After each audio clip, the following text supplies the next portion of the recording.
Mike's on. All right, we're back here. We take you right up until Yankee baseball tonight. We're coming to you live from the Town Fair Tire Studios, powered by Town Fair Tire. Nobody beats Town Fair Tire. Nobody. Yankee baseball coming up in a little while. The Mets, losers today. They lose the series 2-1. They lose the game 2-1. Walk off by the Reds today. Just the second series the Reds have won this year. They came into this weekend they came into the series against the Mets at 8-26.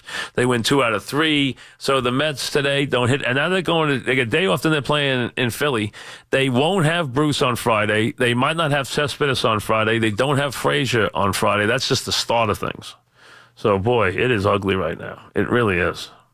Anthony in Stony Point. What's up, Anthony? Hey, Mike, glad you're back. Yeah, what's happening?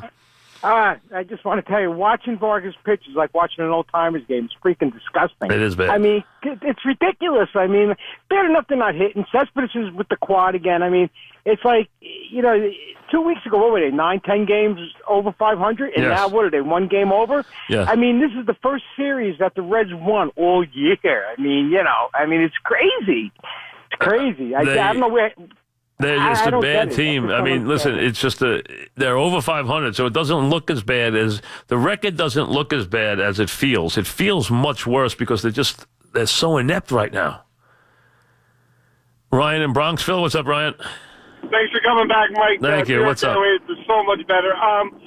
So maybe it's just sour grapes. I'm a Mets fan, but when I go to the ballpark to watch a game with all this analytics, I can't call the game anymore. I can't read the game. I don't know what they're going to do. I have zero idea. Is it just me? Or is that what the game's evolved into, Mike? It's evolved, unfortunately, a lot towards that. You're going to hear people address this stuff. You're going to hear exit velo and stuff like this all the time. I don't like some of the stuff that you're seeing. I'll give you a perfect example. I don't like the idea of batting the pitcher eighth. Here's an example today. First time around the lineup. Mets have 2 guys on and 1 out and the pitcher up, okay? If the pitcher's batting ninth, you might score a couple of runs there, or they're going to walk the pitcher and at least walk the eighth hitter and give the pitcher a chance to pitch a hit, and then you at least got the leadoff batter up with the bases loaded. Instead, second and third, they strike out the pitcher, get out of the inning.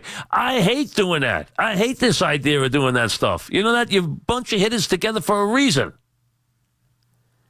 All this stuff, bat the guy second, bat this guy here, do that. You know what? When you play well, you win. That's what it really comes down to. I'm not saying that you can't have addressable stats. I'm not saying that a lot of this stuff, some of it doesn't. Some of it is elementary. We used to talk batting average. Now we talk on base percentage. Okay. But you remember, when you were in Little League as a kid, I don't care if you were in Little League 50 years ago, they said the one thing, what was the one adage that you heard from your coach more than any other? Walk is as good as a hit. That's what on-base percentage is about. Walk is as good as a hit. Yes, baseball's come to judge that a walk is as good as a hit. They should. It is as good as a hit. Keith in the Bronx. What's up, Keith? Mr. Francesa, welcome back. What's happening? So, obviously, any criticism of the Yankees right now is nitpicking, but... Well, you're allowed. Go ahead. Just thinking of what cost them in the Astros series last year and what potentially could be a fatal flaw, thinking ahead to later this year, Sanchez defense really is such a problem, and it's amazing that it hasn't cost them a game during this run. You had them causing Sevy to throw an extra 10, 15 pitches last night. Sunday, Yanks would have been down 2-0, not 4-0 if it was Romine behind the plate. Got crossed up with Chapman the night before. It seems like it's something different, or not something different, the same thing every single day, every single night. And my proposal, we're already there with the personal catcher for Gray. Obviously, that's got to be the approach for Gray for now.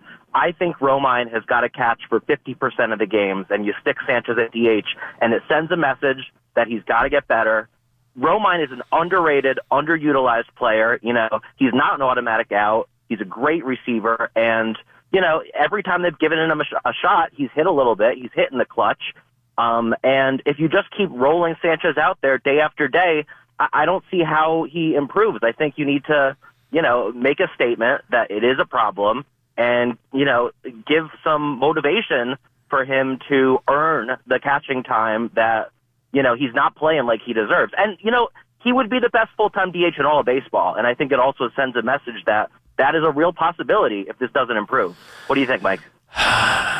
There's some truth to what you're saying, His bat, having his bat like his at the catcher spot gives you an incredible offensive advantage in your lineup versus the other team, because to have a player, no one's fielding a catcher that hits like that. So, I mean, he is such a wondrous hitter for a catcher.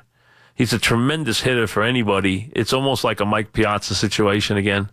Mike's problem was he was slow to set up, which cost him dearly. Sanchez has a very good arm. His problem's not in the setup. His problem's with the glove. He does not have a good glove. He's got a very, very inconsistent glove. He has a habit of boxing balls. He has a habit of letting balls go off the edge of his glove, come out of the web. He gets trouble sometimes reading where the ball is going to bounce. He doesn't do a good job of shifting his body very quickly. So he's got some issues back there defensively. No one's going to dispute it.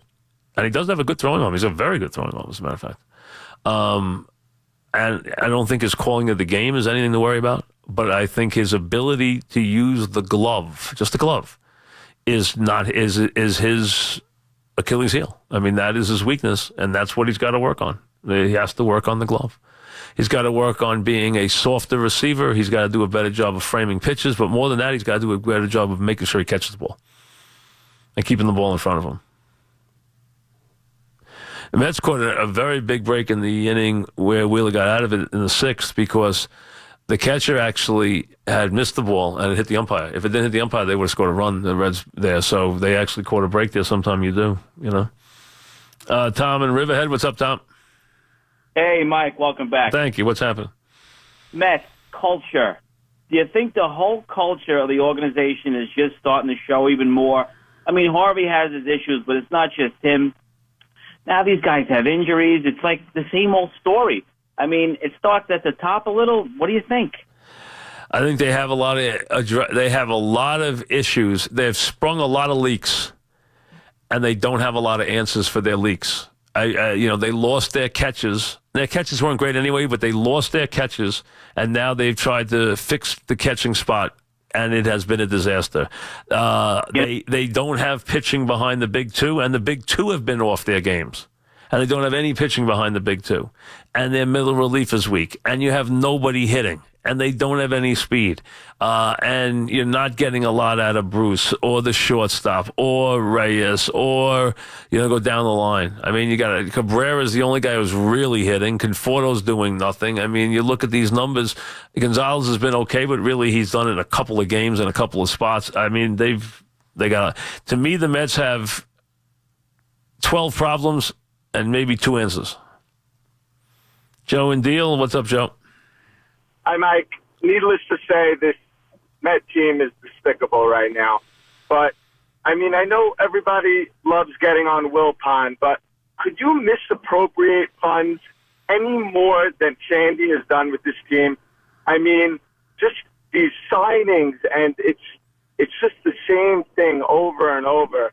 And then what are we going to do? I mean, you saw what happened now, what we got for Harvey. What's going to happen in a year, 2 years down the road when DeGrom is not what he is today? Maybe they make a bold move and actually sell somebody high for once.